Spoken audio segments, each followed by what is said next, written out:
Welcome everybody to the Smash Controllers podcast. We are here with a very special guest today. It's Average Joe, everybody. Hey, how you doing? What's going on, Joe? How are you doing tonight?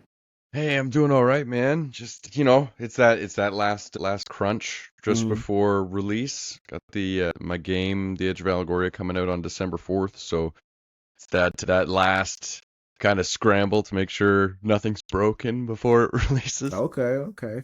How Before we get started, let me grab my notebook because I have Yeah, yeah, questions. I yeah. have questions that need to be asked Not a because problem, I've been saving them. I've been waiting for this moment.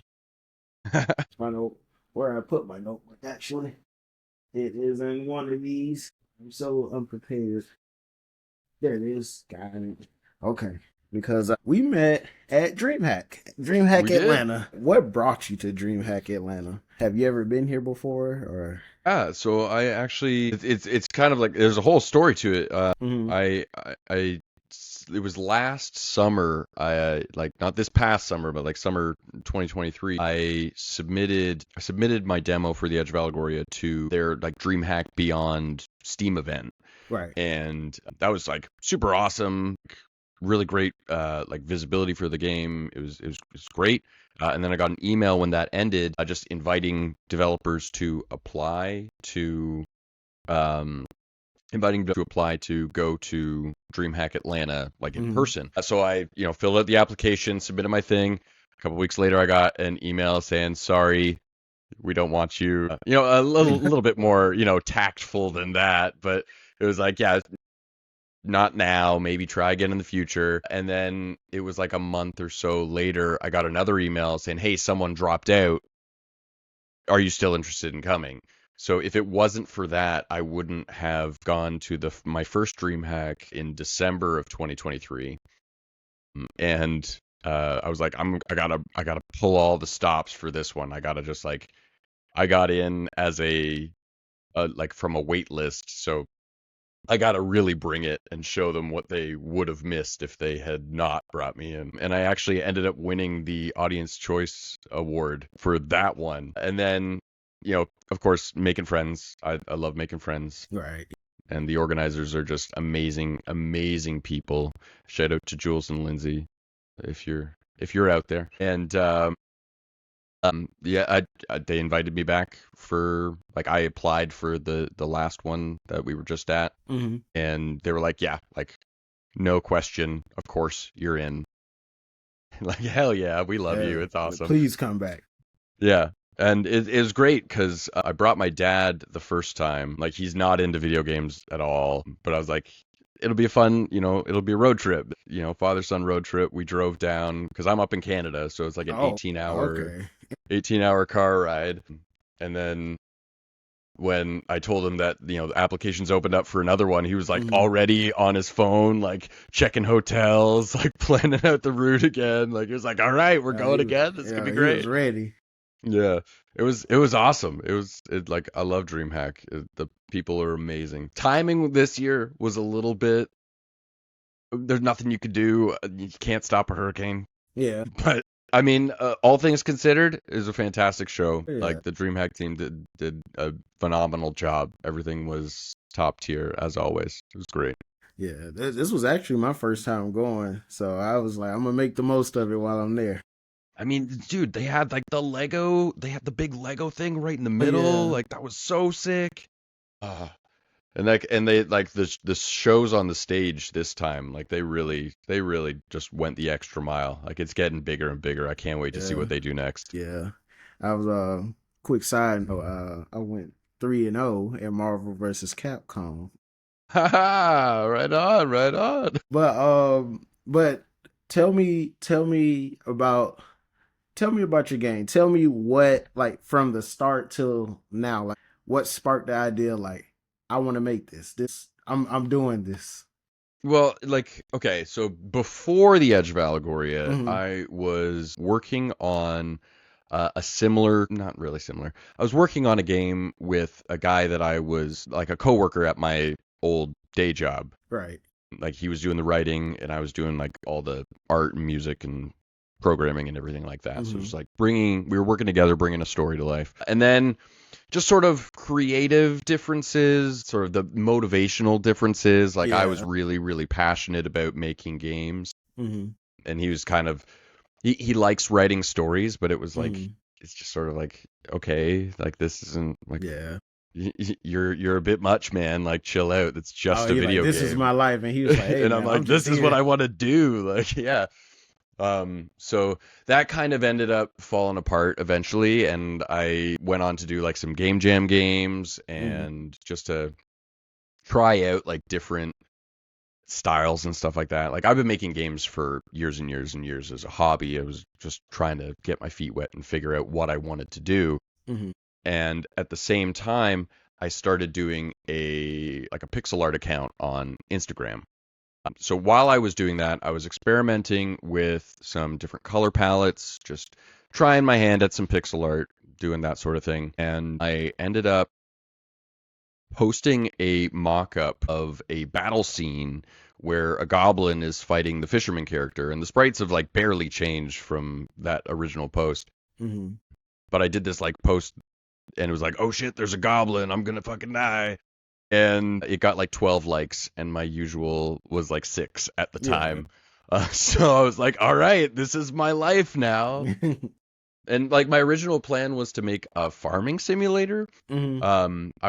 I saw the popularity. I saw, Stardew Valley, I was just games like thinking that. Terraria. I was like Harvest Moon. I wanted to do like a Harvest Moon, but I also wanted to do like the adult kind of angle, the more Got you. mature with the swearing, and Yeah. maybe there are different kinds of farms that you're Mm-hmm. growing there. That was kind of the vibe I was going with. And then Yeah.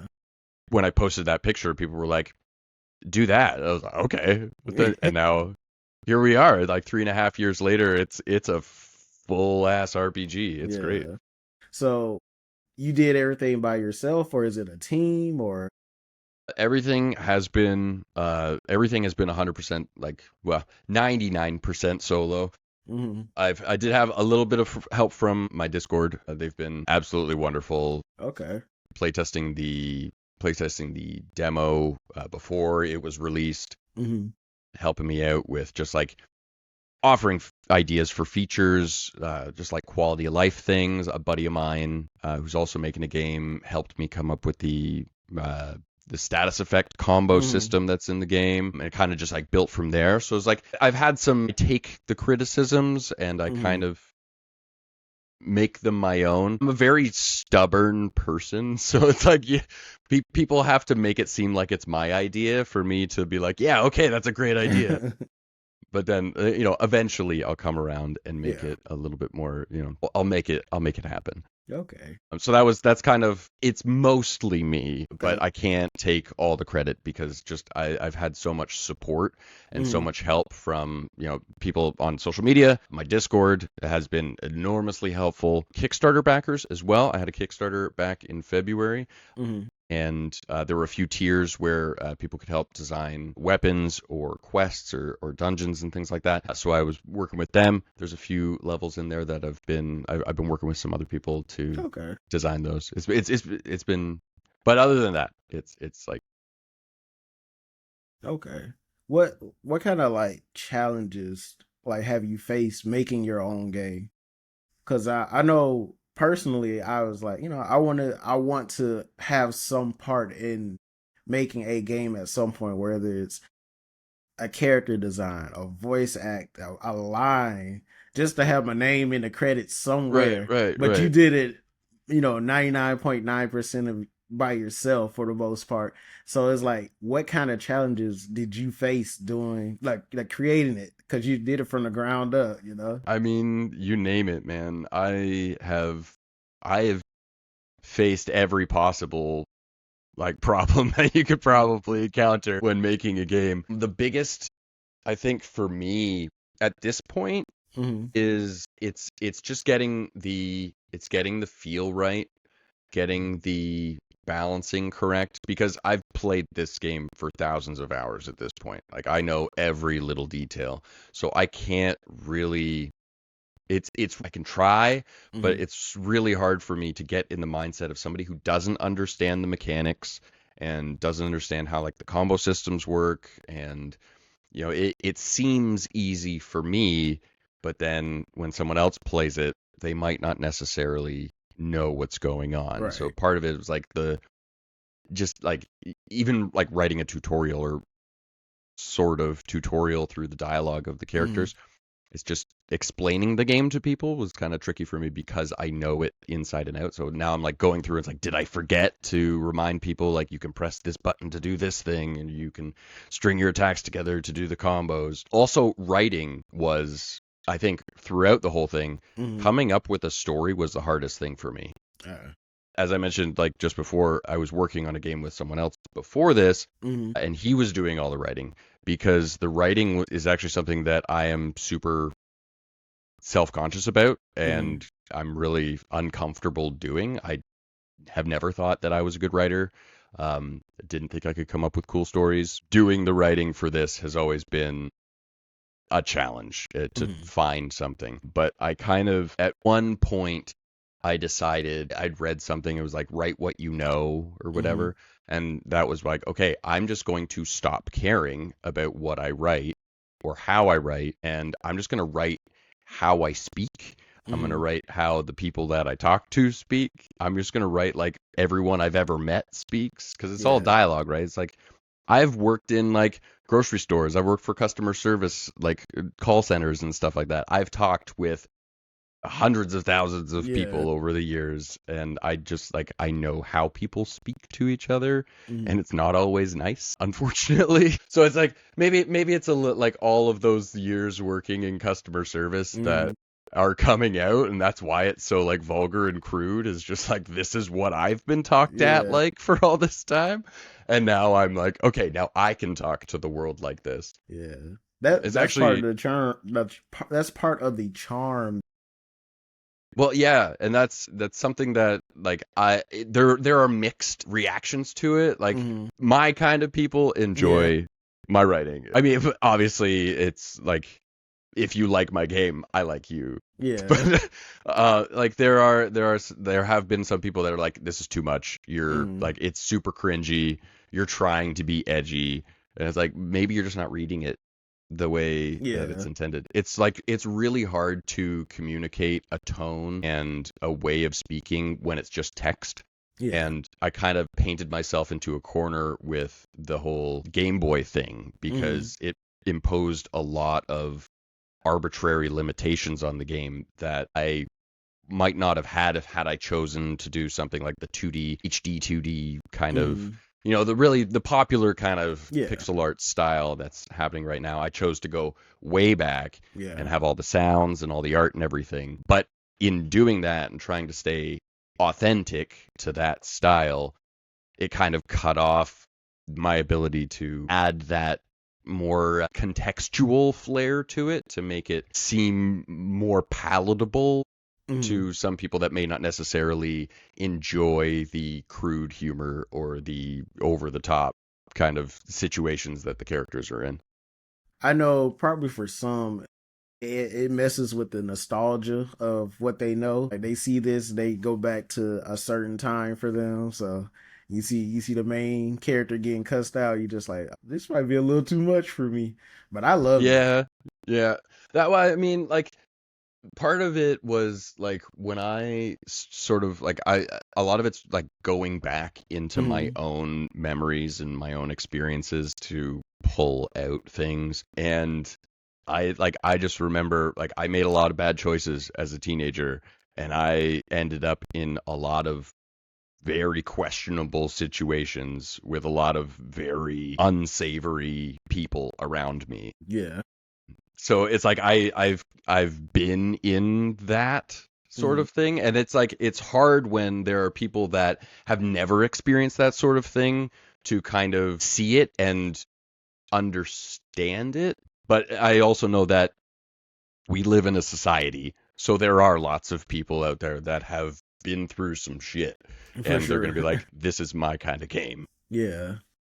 Cause I like I saw it, and once like when I got the first real line, I was like, "Oh yeah, this is right up my alley." Because Hmm. it just I I love regular games, regular dialogue, but when you get like sprinkles of it feels like real life in it, like this could be a real dialogue in real life.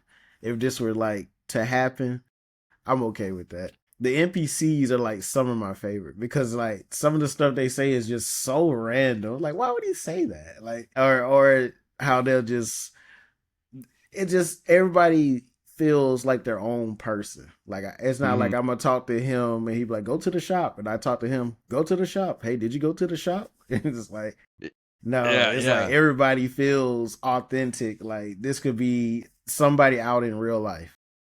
Well, and what was interesting about the writing process was actually I would try as I was writing these characters to put myself into the head of these characters to try to make it more believable and force myself to kind of feel the emotions, even though Mm-hmm. I may not necessarily have experienced them to that degree in some Right. cases, but it's just trying to empathize with someone in that situation and like how would they react? How would they feel if, I'm just going to take an example, the mom in the town in the Mm-hmm. demo.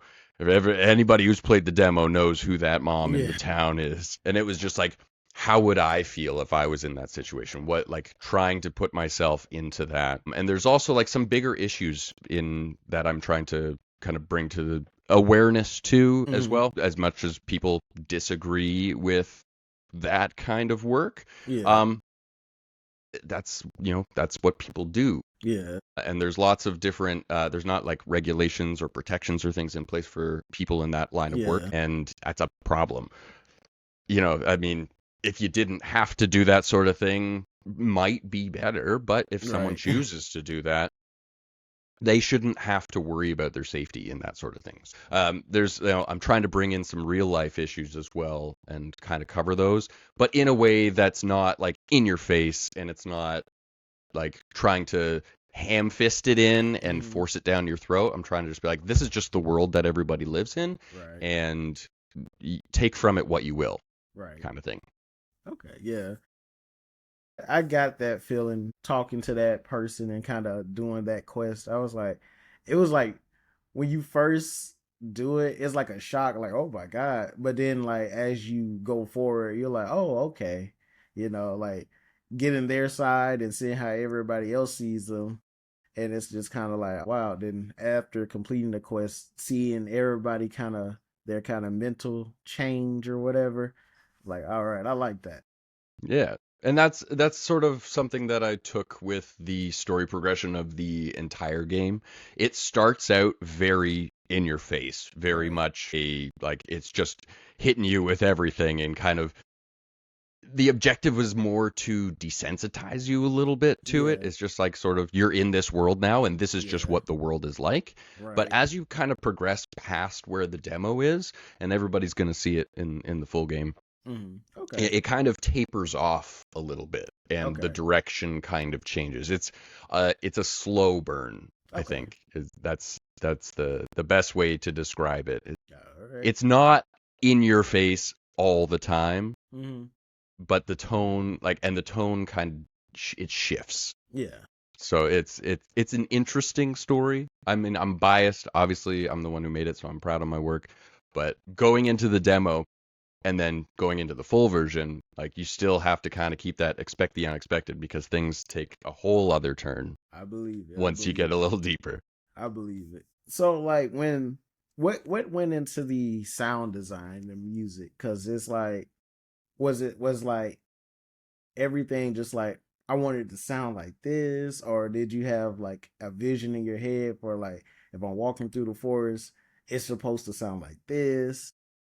Because The sound design, that one. So I always wanted to be a musician. uh huh. Like I learned to play guitar as a kid. It was like my life growing up, all through my whole life, just Right. playing guitar all the time, making music. Like I wanted to be a rock star one day. Never gonna happen. The one of my like fallback things was maybe I'll try to make music for video games. And then I Mm, realized how difficult it was to get a job making music for video games and was like, screw this, I'm just gonna make my own video game and then I'll be able to say I made music for video games. I mean, that counts. That counts. Ignoring the rest of the video game that I made. It's like, no, look, I made the music. Right. But actually, this is the music for this game was extremely hard for me because I've experimented with chiptune and the Game Boy kind of sound style a Yeah. little bit, but never really made it a focus of mine. Right. So it was a real challenge to come up with how the game was going to sound.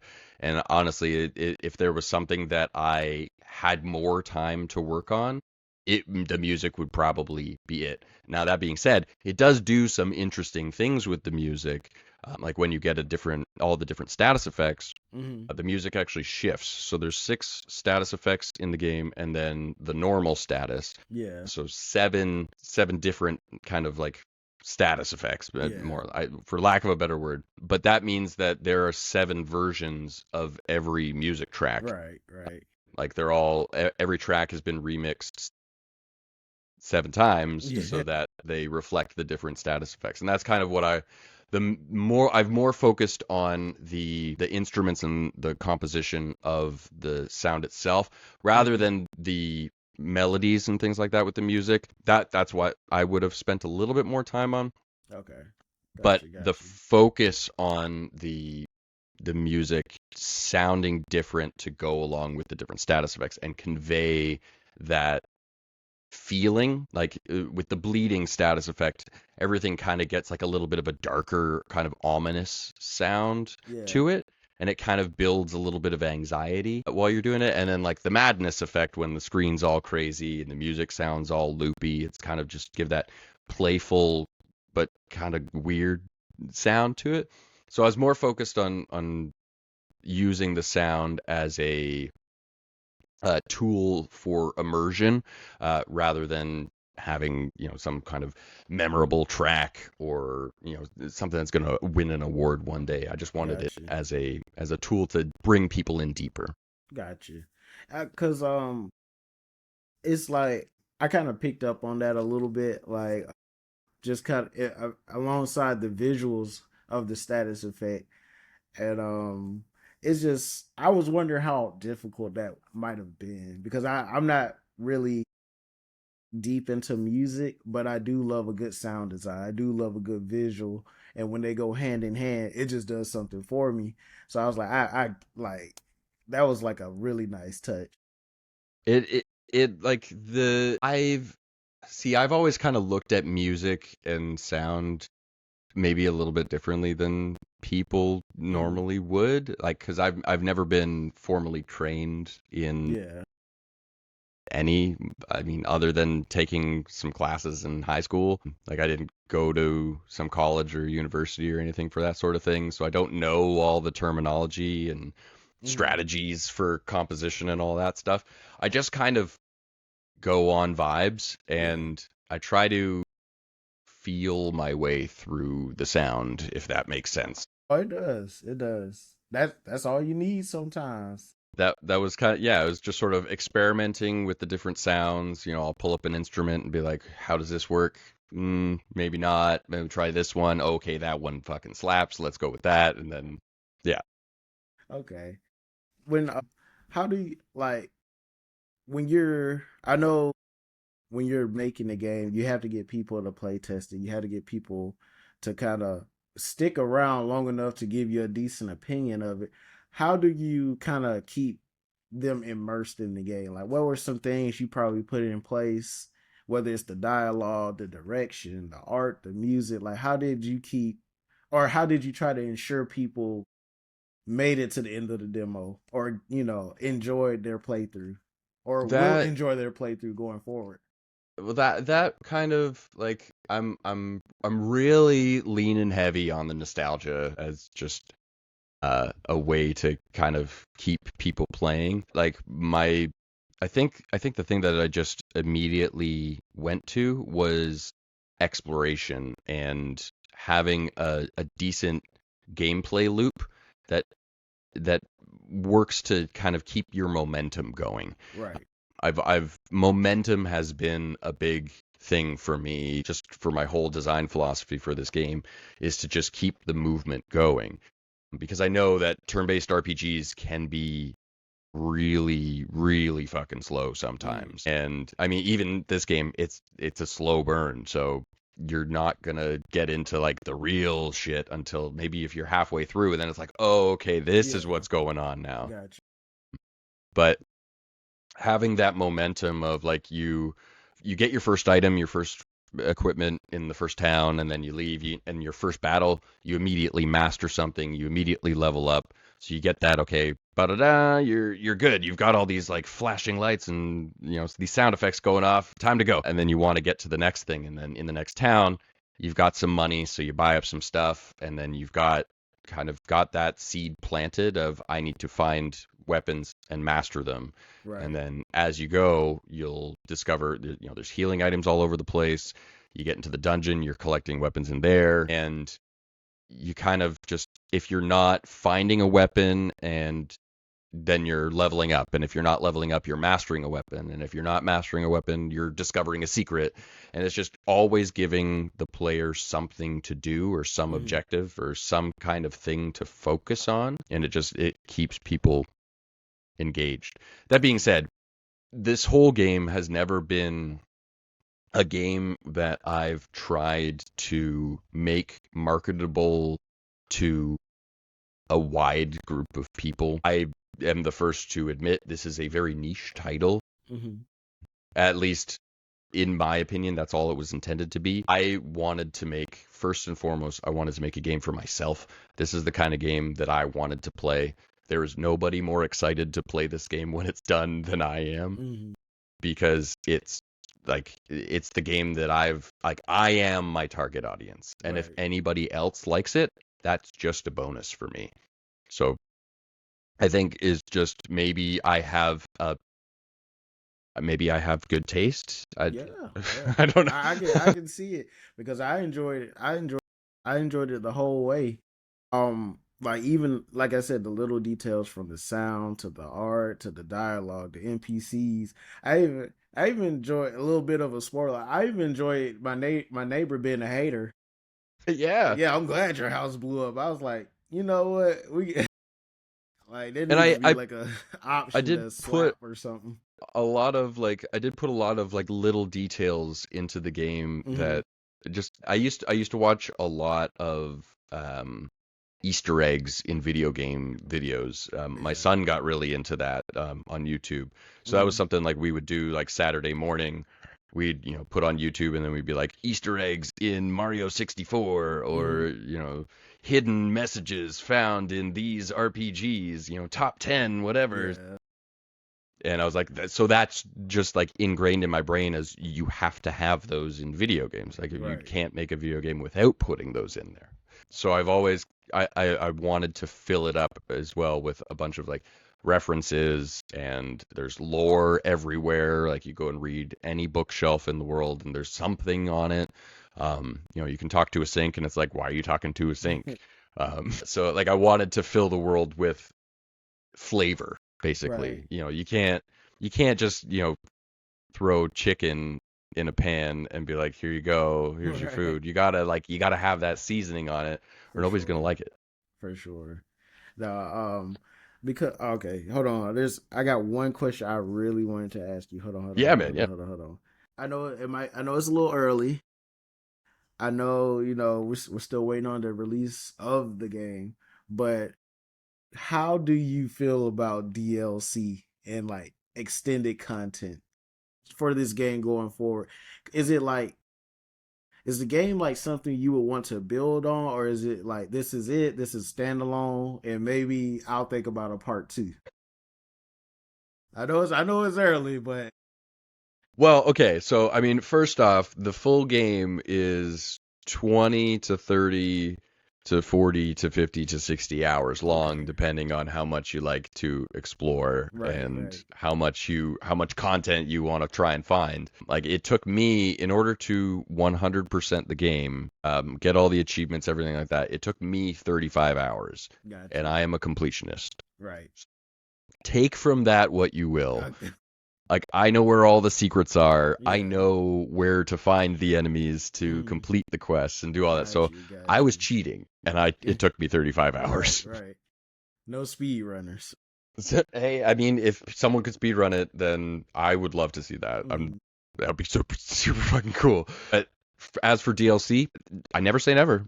Right. Like there Got you. are, Got you. I built a world, and that world has a history, Mm. and I've got ideas. I've got Yeah. lots of Okay. ideas. Got you. Got you. DLC, sequel, prequel, who knows? Right. Right. Got you.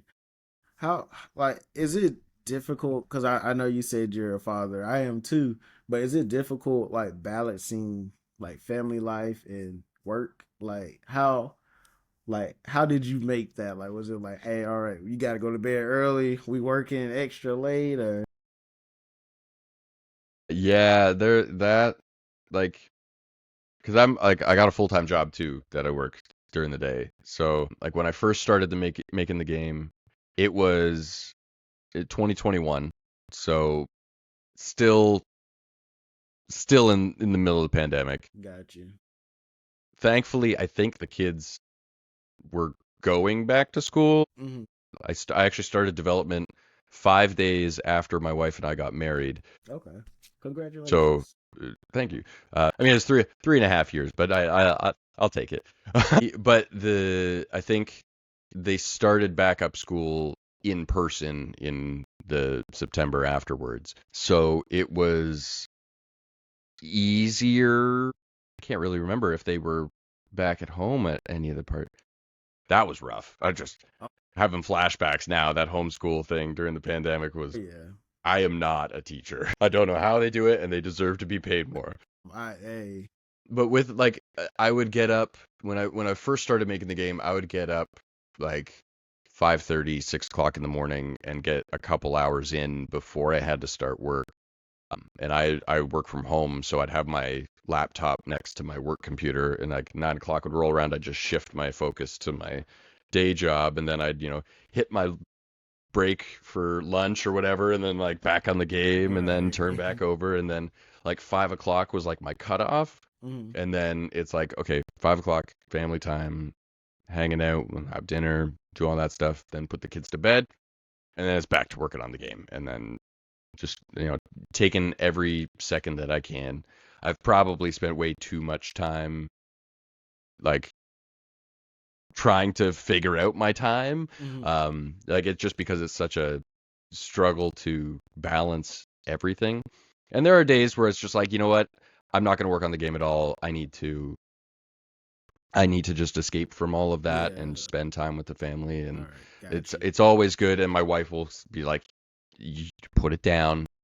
We're going to my parents' house. We're gonna have a nice dinner. We're gonna hang Yeah. out with the family. It's gonna be great. And it's like, okay, I need this. And like Yeah. I'm like in the middle of something. I'm like, I don't want to put it down. I'm almost Yeah. done. And she's like, no, you need to stop. Like my wife has been extremely helpful That's great. throughout this whole thing, just keeping me kind of level and helping me to balance everything.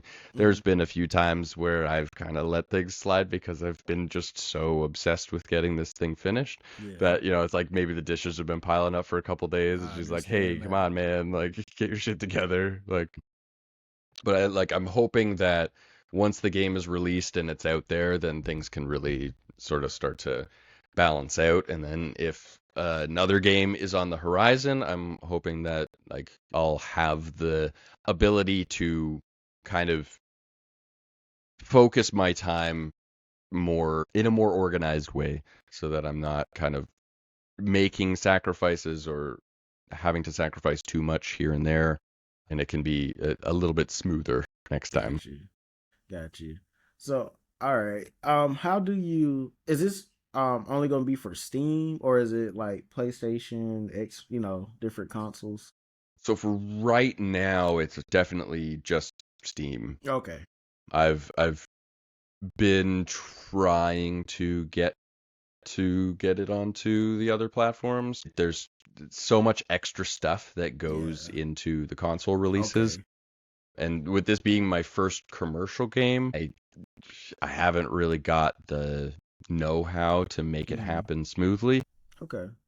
That being said, I do have a publisher that is able to, they know their people, they know their stuff, they're going to be able to help me out. So fingers crossed, if the Steam release goes well, then we'll start looking at, okay, what can we do next? Can we go to, maybe go on the Switch, maybe we can go on the Xbox, maybe we can do PlayStation. Xbox and PlayStation, content wise, it seems more fitting to be there. Hmm. I'm not sure how Nintendo's going to feel about how many F bombs I drop on a regular basis, but mobile, it who knows?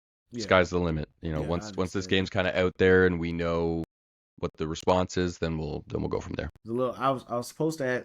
It's my first episode, but this Hey, I no wanted to worries, man. start. I wanted to start you off with this question, but I was so hyped. It's a little off topic, but What's your first video game memory where you're like, all right, you remember playing the game, and what's your first game to make you rage quit? To make me rage quit. Yeah.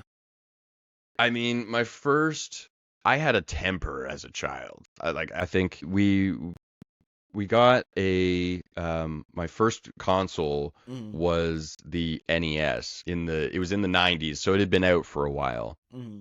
And a friend of my mom's, her kids had grown up and moved out and they left their Nintendo at her house, and she was like, nobody here plays it. You've got kids, do you want it? So my mom's like, yeah, sure, we'll hook it up. Fucking the original Super Mario Bros. Was like, and I was like, I don't know, I was like 6, 7, like at the time, so everything was super frustrating. And having never played video games ever before, it was just like the hand-eye coordination still wasn't like developed yet, so I got pissed off. Understood. And then playing Duck Hunt, Mm-hmm. like, because it was the original cartridge where it was like the Super Mario Bros. And then the Duck Hunt split, right? And that fucking dog, I swear to God, every time. That's probably like, I don't know if like rage quitting. Close enough. It was definitely a rage quit. Yeah. Yeah. I remember um I remember playing Super Mario on the NES, but I vividly remember Super Mario World on Super Nintendo. I just, like you said, hand-eye coordination wasn't there. Yep. Get I can fly through maybe level 1 through 3, but I get to that fourth one, I trouble. Now, But most recent mhm. Black Myth Wukong. Holy Okay, fuck. Like, it brought me right back to when I still hadn't developed hand-eye coordination yet. Now I'm just like, holy shit, am I 6 years old again? Like, why isn't it doing what I wanted to do? Man, that game's incredible. Just, I gotta I play gotta it. say, It's my backlog is so long. Oh my god, it was it's that one and Elden Ring. Elden Ring is just like masterpiece. Absolutely mm, gorgeous game. Phenomenal. Like, I wish I could make a game like that one day. But holy shit, is it frustrating. oh yeah. I've seen it, and I'm the type to watch. I'm type to watch the rage. I see the rage. I'm like, there it is. That's what I was looking for. But just to get back on topic. Yeah, yeah. You would you say what's your favorite genre of game? Is it RPGs? Yeah, it's So got like, okay, it's the progression and like yeah. the development and like the worlds and like the epic stories. Like, I Hmm. love to have just this huge lore to kind of discover and this big story to experience as it unfolds before me.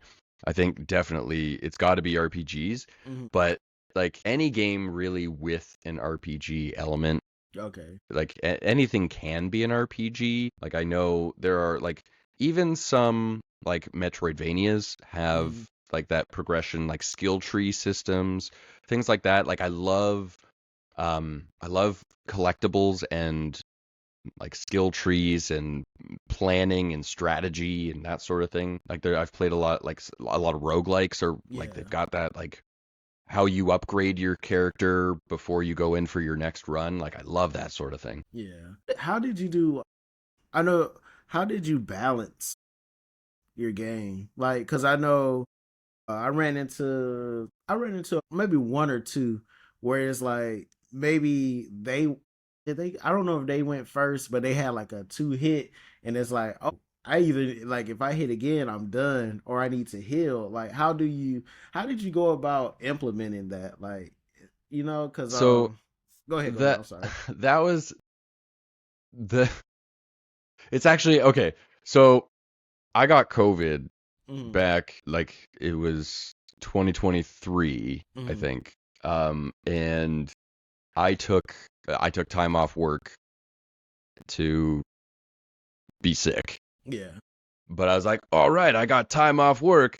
Like in my fever Mm, delusion was like, I got time off work. I can work on my game. And that was when I made all of the stats mm, and all of the everything for all the enemies mm. and all of the weapons and everything like that. Like all the numbers were done while I was in the middle of COVID fever fugue. So I don't actually really know how I balanced it because it just kind of happened and I was Yeah. like, this is fantastic, this is great. Meanwhile, like my face is melting off, my coughing up a storm.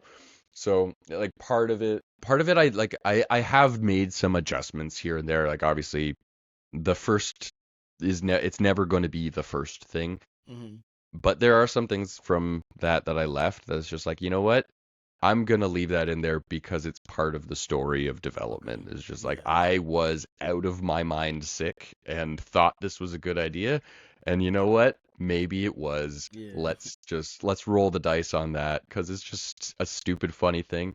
And Mhm. really like with the what I did for the weapon mastery system. So in order to level up and master and everything like that, like you have to collect and master weapons Yeah. and armor in order to get stronger. So what I did was I took all of the weapon stats and the base stats of the character and I ran it through the calculations Mhm. so that the total for all of your stats at level 100 would be 420. That was it was like I was like I'm fucking genius. You're This is going to be right. so funny.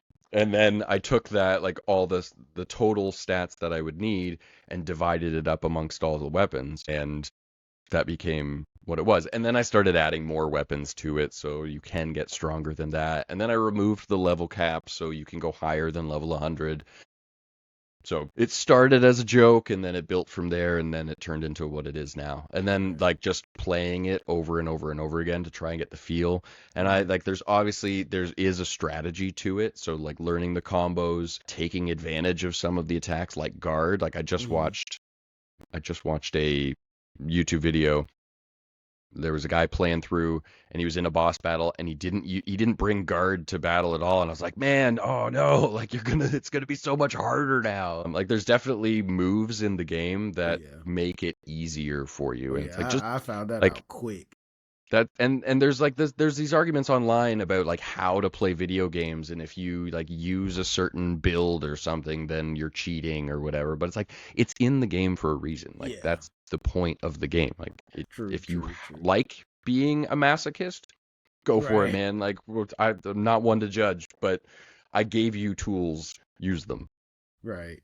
No, because I know early on I don't want to say I went the wrong way, but I think I went the wrong way, and I ran into an enemy I was not ready for it. If you went like you beat that first dungeon and you went back to the town and went to the right Yeah. where the dog was. Yeah, Yeah. that was intentional. That was intentional. I was like, I oh wanted you to god. be like, okay, I'm gonna go in this area. It's gonna be great. And then it's like, oh shit, no, maybe Yeah. that's the wrong way. Yeah, Yeah. I found out quick. I'm a bit of a troll sometimes. No, it was perfect because I was like, I have no business over here. They got me out of there quick. I had to get the dog to But it drag gets me you to thinking. safety. Yeah, definitely. It it, It's like it where to next? What this is clearly not where I'm supposed to be. yeah. What's the next move? Right. It's just some of the attacks. some of the attacks and some of the graphics, I was like, my guy is crazy. I wonder what he was thinking when he was like, if you know, you know when you see this attack or when you see this move, and I was like, but it was a great time from start to finish. I enjoyed it so much. Like That's really like when I got to the end of the demo, I was a little bit sad because I was like, oh man, I was really starting to get into it. I was like, all right, just gotta wait till the full game at this point. that's the plan though. Got to keep you wanting more. Yeah. So just to kind of circle back around, what like why this game? Why this name? Why this style? Like was it was just time for you to put it out or what?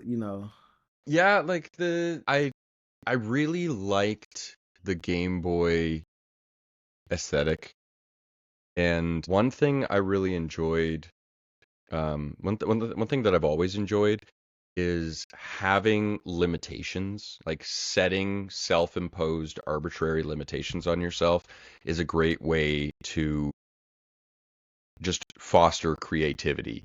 You have to challenge yourself to think outside of the box. And like limiting myself to only 4 colors, it really forced me to be strategic with the character designs, having that Game Boy kind of feel, limiting the screen size, making sure like the text is like you only have a certain amount of space for text Mm-hmm.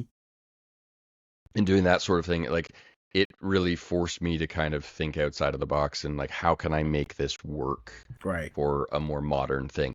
And I love a challenge like that. So that really kind of motivated me to push forward with this. And I mean, the fact that people seemed to respond to it on social media Mm-hmm. it was helpful. I did kind of have the intention to make a game like this, but that was just sort of like my validation, like that Got you. this is people are going to like it if you do this, so Right. keep doing it. Right. And that was kind of, I went from there. Got you. Got you. Was green like a strategic choice or was it just like the easiest choice? So green's my favorite color. Hey, me So too. that helps. Yeah. That definitely helps. If it was any other color, I probably would have stopped making this game a while ago because I'm starting to get sick of it at this point. It's been all green for the past 3.5 years. Got you. But the green, there's some deeper stuff to it. Mm-hmm. Green is the 4th color in the rainbow. Mm-hmm. It's also so I took that. 4 is my favorite number. Got you. The game's releasing on December 4th. Right.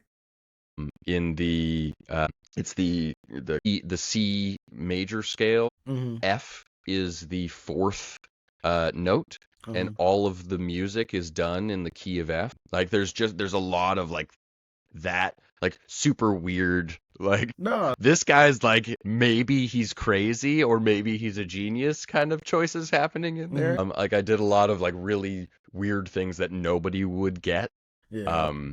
to kind of give it that extra shine, put my own little spin on it. So that's kind of where the green, it fits with all of these other things, and it all Got came you. together, and it just became what it is. Got you.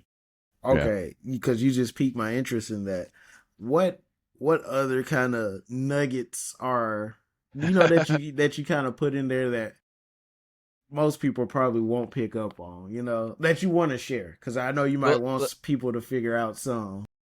like the drowsiness effect, like when you're Mm, afflicted with the drowsiness status effect, the way that I changed the color with that one mm, was I lowered the blue in the colors, because you've got like the RGB. I turned down the B because on your phone or on a lot of screens there's like the night mode or right. the blue light filter that Yeah. comes, and it reduces the blue light.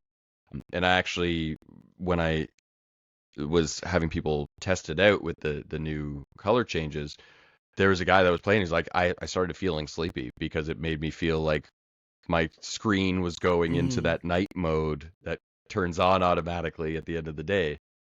So there's some little like Got you. psychological stuff in Okay, there that got you. I'm playing around with your Mm. subconscious just a little bit. Hey, that's the extra layer of immersion that most people might not pick up on. I'm hoping people don't pick up on it, or else it won't work. That's what Yeah, it's subliminal messaging for a reason. yeah. I completely understand. I love stuff like that. Um, I don't want to keep you too much longer. No worries, man. But I This is fun. what's what was probably I probably already know, but what was like the most challenging part of everything for you? Was it like staying motivated? Was it, finding someone to possibly pick up the game or doing Yeah, I everything mean, alone? it fluctuated. Mm-hmm. Like definitely doing things alone presented its own challenges, Mm-hmm. but I also am very, very aware that I'm extraordinarily difficult to work with, especially in creative endeavors. I can be an enormous control freak, and I tend to hold people to a higher standard than sometimes even if I hold myself to. Got you.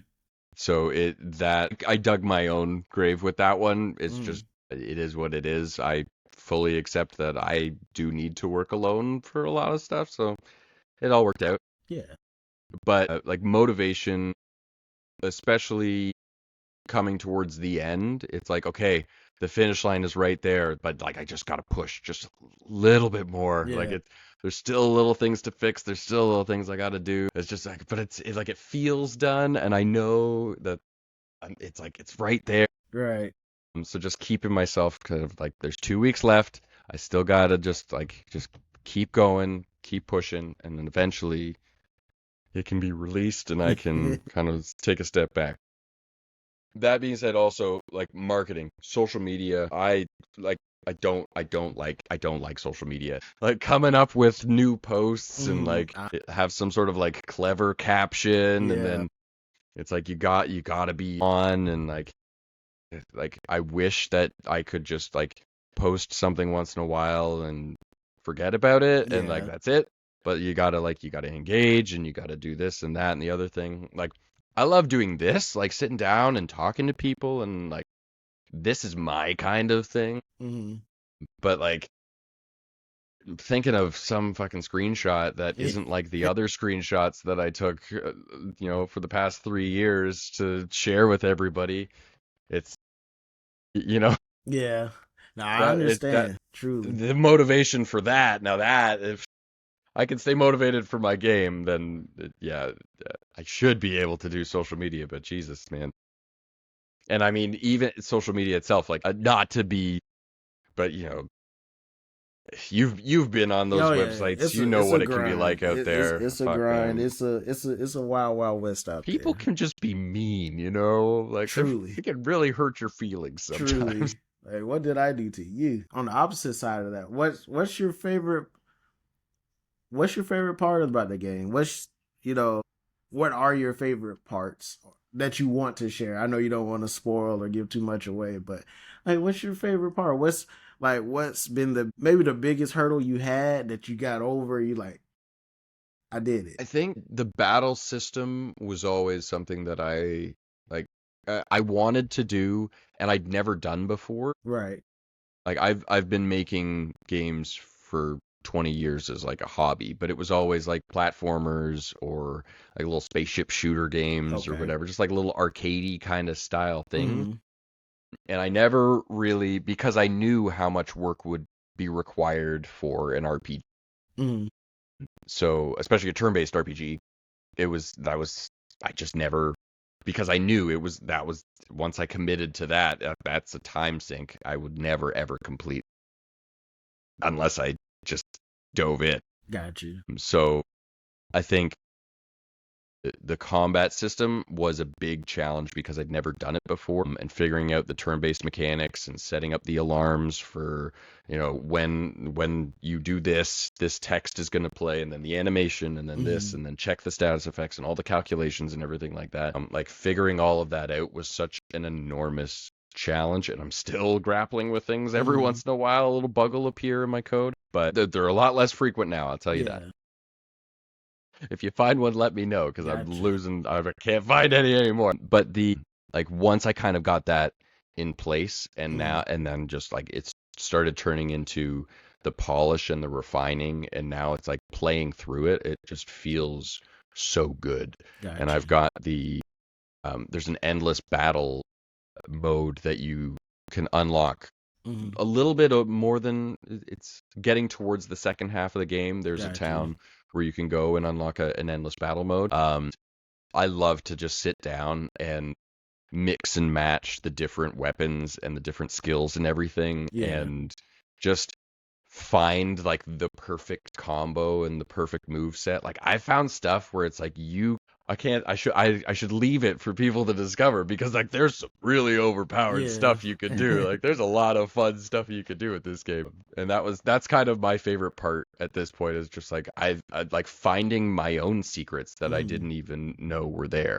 Gotcha. And some of the like once I'm done the game and I can like sit back, take a couple days away, and then Mhm. just revisit it and kind of play it with fresh eyes without Mhm. having been totally immersed in it. It's actually, you're gonna call me crazy, but one thing that I wanted to do with this game was use it as a tool for sort of like a personal introspective Mhm. reflection, because I put so much of myself and my own experiences, situations. I may have exaggerated things a Yeah. little bit to make it a little bit more entertaining, Mhm. obviously, but the core of the story is there's some things that definitely are parallel to real life Yeah. and real feelings. And there's that whole, boys don't cry kind of thing. Yeah. Also, therapy's fucking expensive. So I figured I'll make a game. I will let my subconscious kind of run wild and not think too hard on